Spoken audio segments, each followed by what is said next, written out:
नमस्कार दोस्तों, स्वागत है आपका एक बार फिर से आपके अपने YouTube चैनल पर।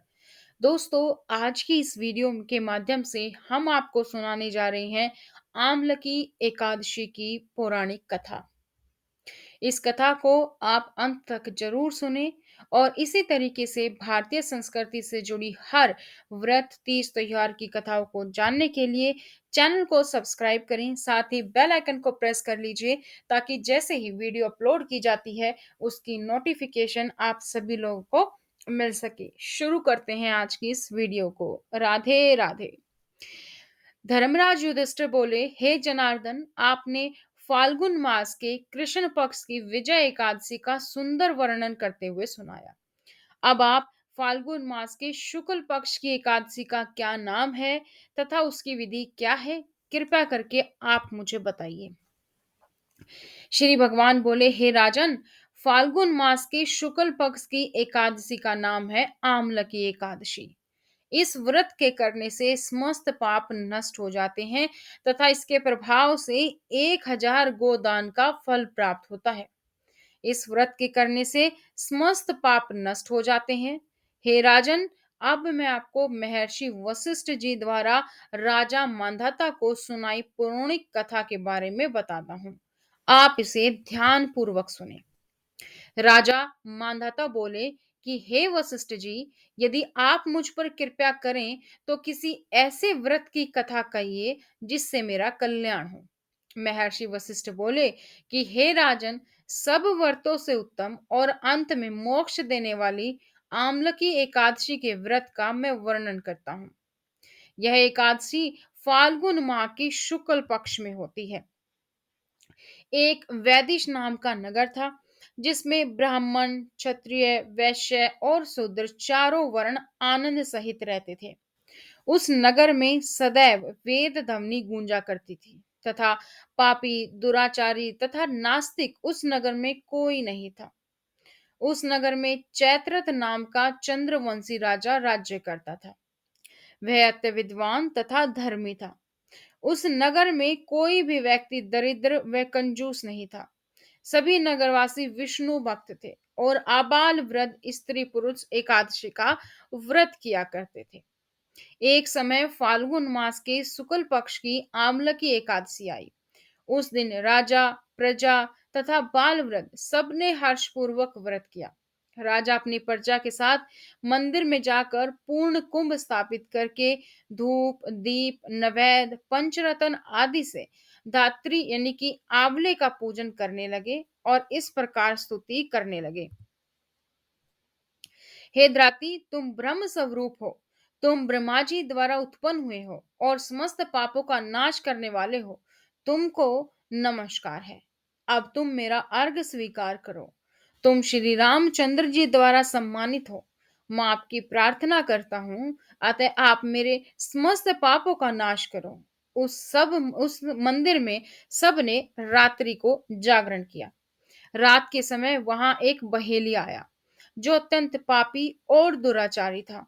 वह अपने कुटुंब का पालन जीव हत्या करके किया करता था। भूख और प्यास से व्याकुल वह बहेलिया इस जागरण को देखने के लिए मंदिर के एक कोने में बैठ गया और विष्णु भगवान तथा एकादशी महात्म्य की कथा सुनने लगा। इस प्रकार अन्य मनुष्यों की भांति उसने भी सारी रात जाग कर बिता दी। प्रातः काल होते ही सब लोग अपने घर चले गए तो बहेलिया भी अपने घर चला गया। घर जाकर उसने भोजन किया। कुछ समय बीतने के पश्चात उस बहेलिये की मृत्यु हो गई। मगर उस आमलकी एकादशी के व्रत तथा जागरण से उसने राजा विदुरथ के घर जन्म लिया और उसका नाम वसुरथ रखा गया। युवा होने पर वह चतुरंगिनी सेना के सहित तथा धन धान्य से युक्त होकर 10,000 ग्रामों का पालन करने लगा। वह तेज में सूर्य के समान, कांति में चंद्रमा के समान, वीरता में भगवान विष्णु के समान और क्षमा में पृथ्वी के समान था। वह अत्यंत धार्मिक, सत्यवादी, कर्मवीर और विष्णु भक्त था। वह प्रजा का समान भाव से पालन करता था। दान देना उसका नित्य कर्तव्य था। एक दिन राजा शिकार खेलने के लिए गया। दैव योग से वह मार्ग भूल गया और दिशा ज्ञान न रहने के कारण उसी वन में एक वृक्ष के नीचे सो गया। थोड़ी देर बाद पहाड़ी मलेच्छ वहां पर आ गए और राजा को अकेला देखकर मारो मारो शब्द करते हुए राजा की ओर दौड़े। मलेच्छ कहने लगे कि इसी दुष्ट राजा ने हमारे माता पिता पुत्र पौत्र आदि अनेक संबंधियों को मारा है तथा देश से निकाल दिया है, अतः इसको तो अवश्य मारना चाहिए। ऐसा कहकर वे मलेच्छ उस राजा को मारने दौड़े और अनेक प्रकार के अस्त्र शस्त्र उसके ऊपर फेंके। वे सब अस्त्र शस्त्र राजा के शरीर पर गिरते ही नष्ट हो जाते और उनका वार पुष्प के समान प्रतीत होता। अब उन मलेच्छों के अस्त्र शस्त्र उल्टा उन्हीं पर प्रहार करने लगे, जिससे कि वे मूर्छित होकर गिरने लगे।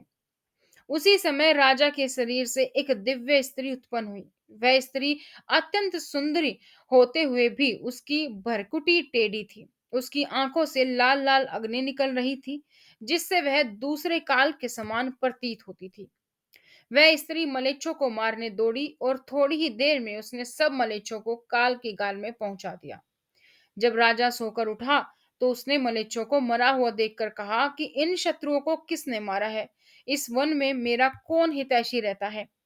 वह ऐसा विचार कर ही रहा था कि आकाशवाणी हुई, हे राजा, इस संसार में विष्णु भगवान के अतिरिक्त कौन तेरी सहायता कर सकता है? इस आकाशवाणी को सुनकर राजा अपने राज्य में आ गया और सुखपूर्वक राज्य करने लगा।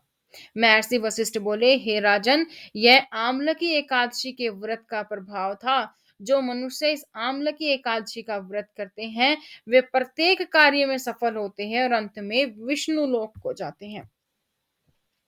आमलकी एकादशी को ब्रज में रंग भरनी एकादशी, श्रीनाथ द्वारा में कुंज एकादशी तथा खाटू नगरी में खाटू एकादशी भी कहा जाता है।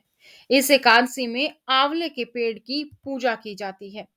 ये थी दोस्तों आप लोग के लिए आमलकी एकादशी के व्रत की कथा।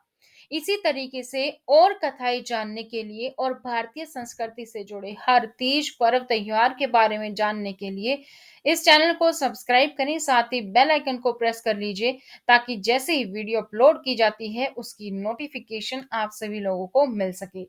आज की वीडियो में दोस्तों इतना ही, फिर मिलेंगे इसी तरीके की और जानकारियों के साथ। तब तक राधे राधे।